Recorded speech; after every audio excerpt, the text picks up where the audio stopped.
que sa souveraineté et son intégrité territoriale ne sont pas négociables. Que mon engagement pour la démocratie, la cohésion nationale, la paix et la stabilité n'est pas un slogan creux.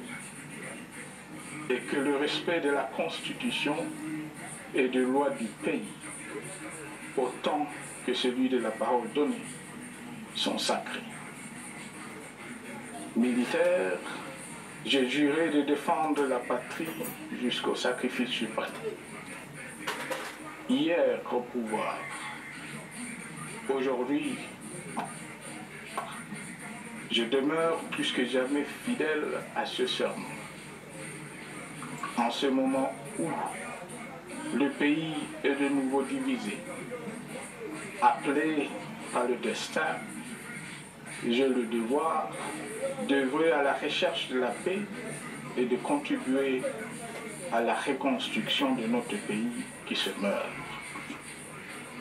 C'est dans cet esprit que j'ai choisi ce moment pour exprimer ma sympathie à l'endroit de toutes les victimes du conflit en cours, de réconforter et marquer ma solidarité avec la population de la partie orientale.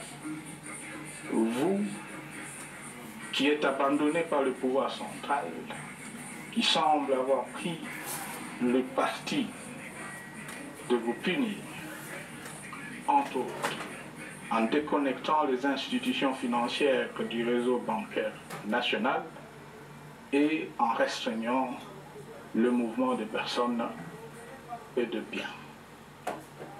Ces décisions et bien d'autres vous asphyxient et rendent votre vie plus précaire que jamais. J'en appelle aux uns et aux autres, en particulier au gouvernement, d'humaniser les conditions de vie de nos compatriotes de cette partie du territoire national.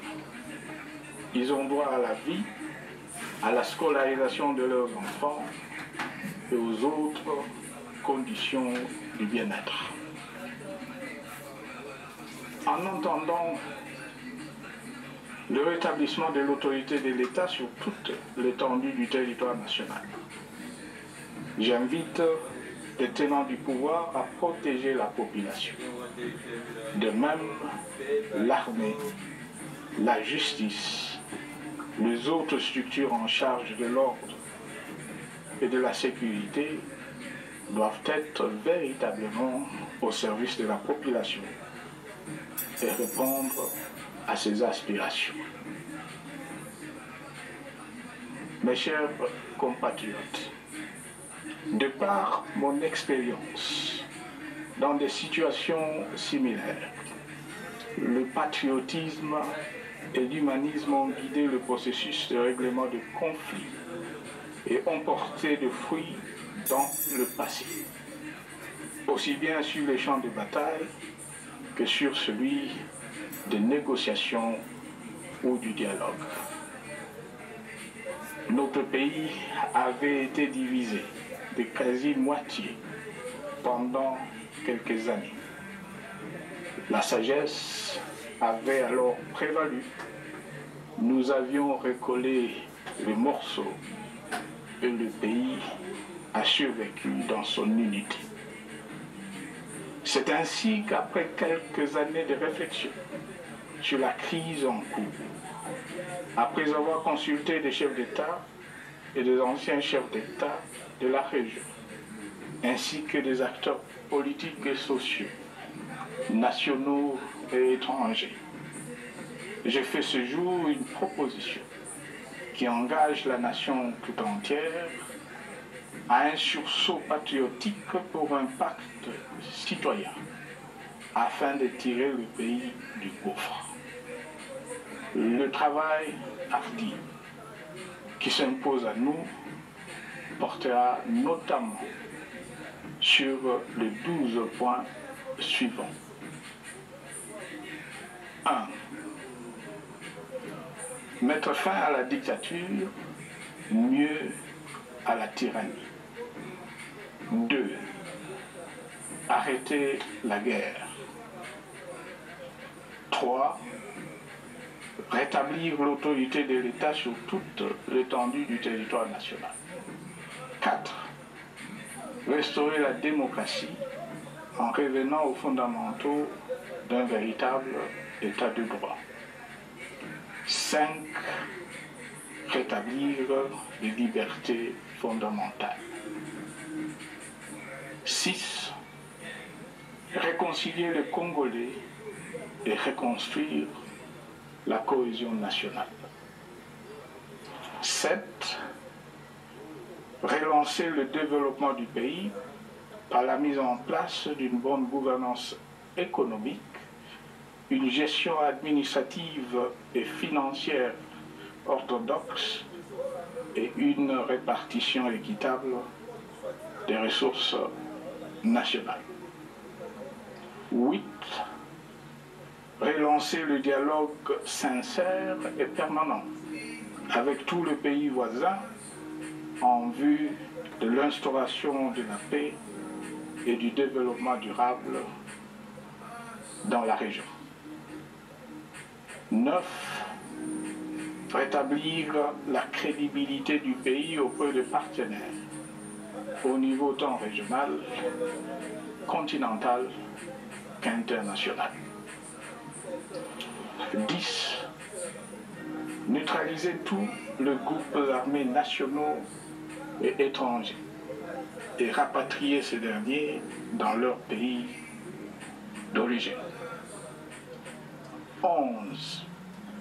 Mettre définitivement fin au recours et à l'utilisation des mercenaires, conformément à la Convention de l'Union africaine sur l'élimination du mercenariat en Afrique du 3 juillet 1977 et à la résolution des Nations Unies du 4 décembre 1989 portant sur la Convention internationale contre le recrutement, l'utilisation, le financement et l'instruction de mercenaires et rapatrier sans condition ceux qui sont déjà déployés sur le sol congolais.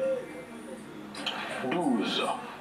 Ordonner le retrait sans délai de toutes les troupes étrangères du territoire national.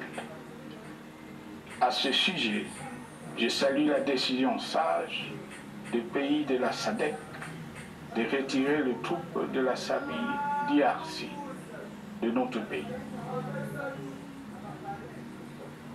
Vu l'immensité de la tâche ainsi décrite, je lance un appel solennel à tous les Congolais, sans distinction de sexe, d'ethnie, d'âge, de classe sociale, de zone géographique ou d'appartenance politique, qui aiment passionnément le Congo, qui sont prêts à tous les sacrifices, qui adhèrent sans réserve au pacte républicain de Sun City et qui tiennent au respect de la Constitution du 18 février 2006, à se dire autour de ces objectifs. Il s'agit de la refondation de l'État et de l'édification d'un pays qui a perdu ses repères. Mobilisons-nous et mettons à profit tous les moyens à notre disposition pour restaurer l'unité nationale, sauver le Congo et préserver son indépendance. Car l'Afrique et le monde nous regardent. Mes chers compatriotes, le Congo vaut mieux que la caricature qu'en donnent ses dirigeants actuels. Le Congo mérite mieux que cette politique extérieure faite de jérémiades et de mendicité. J'ai donc la ferme conviction que le peuple congolais est capable, aujourd'hui comme en 1960, de vaincre le démon de la division, qu'il est capable aujourd'hui, comme au cours de la décennie 90, de vaincre la tyrannie et la tentation du pouvoir absolu. Qu'il est capable aujourd'hui, comme en 2003, de prendre le dessus sur ce qui nous divise et de mettre fin à la violence armée qui oppose ses enfants. Pour y parvenir, chacun doit jouer sa partition. Et je m'engage à jouer la mienne.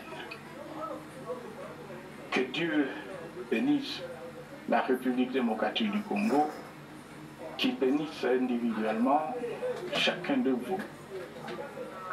Je vous remercie.